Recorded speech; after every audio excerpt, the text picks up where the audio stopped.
Hi friends, आपण बनवणार आहे पालक सुकी बनवणार आहे। तर आपण लसूण आणि मिरची बारीक करून घेऊ।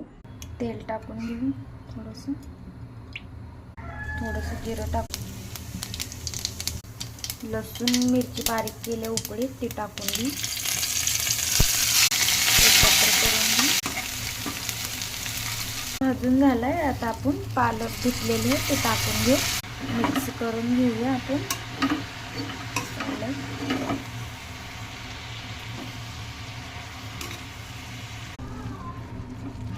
मस्त भाजी उकळून झाली। आता आपण तुरीची डाळ भिजवले ते टाकून घेऊ, मिक्स करून घेऊया। शेंगदाणे बारीक करून घेतलेले ते 2 चमचे आता मिक्स करून घेऊ। हे बघा, आपली पालक तयार झाली। सुकी मस्त झणझणीत लागते। आवडला की लाईक आणि कमेंट करा।